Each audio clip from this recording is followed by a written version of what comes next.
রাজশাহী বিশ্ববিদ্যালয়ের সবশেষ পরিস্থিতি জানাতে আমাদের সঙ্গে যুক্ত হচ্ছেন সহকর্মীরা। শুরুতেই যাব সহকর্মী মাহমুদ হাসানের কাছে। মাহমুদ, পূজার পর ভোট চাইছে ছাত্রদল সহ বিভিন্ন প্যানেল, এই নিয়ে নির্বাচন কমিশন কি বলছে? পুরোটাই আসলে হতাশা। এই রাজশাহী বিশ্ববিদ্যালয় কেন্দ্রীয় ছাত্র সংসদ যে নির্বাচন, প্রার্থী এবং ভোটারদের সাথে তাদের মধ্যে আসলে যতটুকু আমরা লক্ষ্য করেছি যে উৎসাহটা থাকার কথা ছিল, সেই উৎসাহটা নেই। কারণ ২৫ কোটি ইস্যুতে তাদের মধ্যে যে দ্বিধাদ্বন্দ্ব, যে আদৌ কি ২৫ তারিখে এই রাষ্ট্র নির্বাচন অনুষ্ঠিত হবে কিনা, এবং যেহেতু ২৫ কোটা ইস্যুটা এখনো সমাধান হয়নি, তাহলে ঠিক কি হতে যাচ্ছে এই বিষয়টা নিয়ে কিন্তু শিক্ষার্থী সহ যারা প্রার্থী আছে তাদের মধ্যেও কিন্তু উদ্বেগ উৎকণ্ঠা বিরাজ করছে। একই সাথে এখানে যারা আছেন তাদের মধ্যে কিন্তু ছাত্র দল, স্বতন্ত্র সহ অন্যান্য কিছু প্যানেল তারা কিন্তু ইতিমধ্যে দাবি জানিয়েছেন যে আসলে এই নির্বাচনটা কিছুটা যদি পেছানো যেত তাহলে হয়তো অংশগ্রহণমূলক নির্বাচনটা করা যেত। তবে এখানে ছাত্র শিবির প্যানেল, সেই প্যানেল আমাদেরকে যেটা জানানো হয়েছে, তারা কিন্তু এখনো ২৫ তারিখের নির্বাচনই চান এবং সেই দাবিতেই তারা কিন্তু এবং তারা চান যে ২৫ তারিখেই অংশগ্রহণমূলক নির্বাচন হবে। যেমন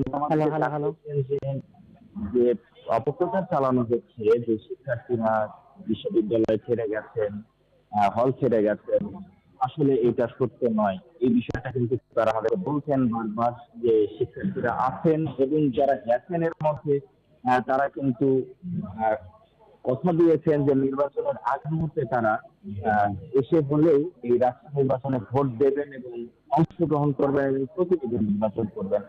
তবে এখানে যে বিষয়টা আমরা লক্ষ্য করেছি শুরু থেকেই, গতকালে আমরা ক্যাম্পাসে প্রবেশ করার পর থেকেই আমরা যেটা লক্ষ্য করেছি, প্রচার প্রচারণার কিন্তু খুব একটা জোর আমরা দেখতে পাই। বান্ডেল থাকলে প্রতি সেনমানিতে টাকা বাঁচবে। বিকাশ সেনমানি বান্ডেল কিনে জিতুন প্রতি লেনদেনে। প্রার্থীরা আশ্বাস দিচ্ছেন যাদের সাথে আসলে চায়ের টেবিলে দেখা হচ্ছে তখনই আসলে সে প্রচার প্রচারণা চলছে। তবে আনুষ্ঠানিকভাবে কিছুক্ষণ আগে শিবির প্যানেল দিচ্ছে, তাদের প্যানেলের সমর্থনে যারা প্রার্থী আছেন তারা কিন্তু কয়েকটা হল পরিদর্শন করেছেন এবং তারা সে হলে শিক্ষার্থীদের সাথে কথা বলেছেন।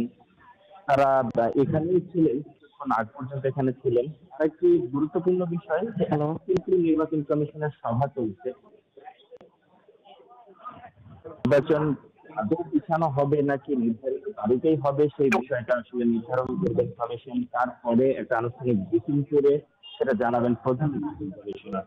ঠিক ততক্ষণ পর্যন্ত আমাদের অপেক্ষা করতে হচ্ছে যে আদৌ কি নির্বাচন ২৫ তারিখে হচ্ছে নাকি নির্বাচন পেছানো হচ্ছে। তো নির্বাচনী প্রচার প্রচারণার খবর রাখছেন আমাদের সহকর্মী মুর্তজা। আমরা যুক্ত হচ্ছি তার সাথে। মুর্তজা, আপনার কাছে কি তথ্য আছে আমাদেরকে জানান।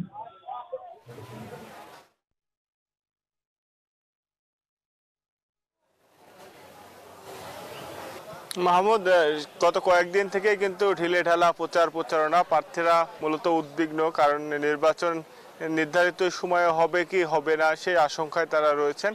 আর ভোটাররাও কিন্তু একই রকম ভাবছেন, তারাও কিন্তু বলছেন যে আদৌ ভোট হবে কি হবে না। সেই জায়গা থেকে কিন্তু অনেকেই বাড়ি চলে যাচ্ছেন বলে কিন্তু আমাদেরকে জানিয়েছেন। যে জায়গাটিতে আমরা রয়েছি পরিবহন মার্কেটে, এই জায়গাটিতে কিন্তু সবসময় জমজমাট থাকে, কিন্তু আমরা দেখেছি যে গতকাল থেকেই প্রার্থী, ভোটার বা শিক্ষার্থীদের কোনো আনাগোনা কিন্তু এই এলাকার নেই। আর কর্মকর্তা, কর্মচারী, শিক্ষকদের যে পূর্ণাঙ্গ কর্মবিরতি সেটিও কিন্তু চলমান রয়েছে, তারা আন্দোলন চালিয়ে যাচ্ছেন। আমরা কিছুক্ষণ আগেও তাদের সঙ্গে কথা বলেছি, তারা বলছেন যে দাবি আদায় না হওয়া পর্যন্ত কোনোভাবেই আন্দোলন প্রত্যাহার করা হবে না। তাদের যে কমপ্লিট শাটডাউন কর্মসূচি সেটি অব্যাহত থাকবে। ২ দফা যে তাদের দাবি, উপাচার্যকে লাঞ্ছিত করার ঘটনায় জড়িতদের শাস্তির আওতায় আনা এবং একই সাথে পোষ্য কোটা পুনর্বহালের সিদ্ধান্ত স্থগিত করা হয়েছে, সেই স্থগিতাদেশ প্রত্যাহার করে নেওয়া, এই দুইটি বিষয় কিন্তু রয়েছে। তারা কিন্তু সেই দাবিতে অনড় রয়েছে। তারা বলছে যে রাষ্ট্র নির্বাচনের সাথে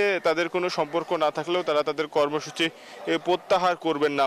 তবে রাষ্ট্র নির্বাচন হবে কি হবে না এই আশঙ্কায় রয়েছেন শিক্ষার্থীরা, ভোটার প্রার্থী সহ সকলের মধ্যে কিন্তু এর প্রভাব পড়েছে। আর নির্বাচন কমিশনের বৈঠক হওয়ার কথা রয়েছে, মূলত সবাই সেটির অপেক্ষাতেই রয়েছেন। আর একই সাথে কিন্তু বিকেলে কয়েকটি স্বতন্ত্র প্যানেল সহ ছাত্রদলের যারা প্যানেলের প্রার্থী রয়েছেন তারা কিন্তু নির্বাচন পিছানোর দাবি জানিয়েছিলেন, কিন্তু নির্বাচন কমিশনের যে বৈঠক সেখানে আসলে বোঝা যাবে কি যে নির্বাচন কমিশন তাদের দাবির কথা শুনবে কি শুনবে না, সেই পর্যন্ত কিন্তু অপেক্ষা করতে হবে রাকসুর প্রার্থীদের। এ ছিল রাজশাহী থেকে সর্বশেষ সাদিয়া।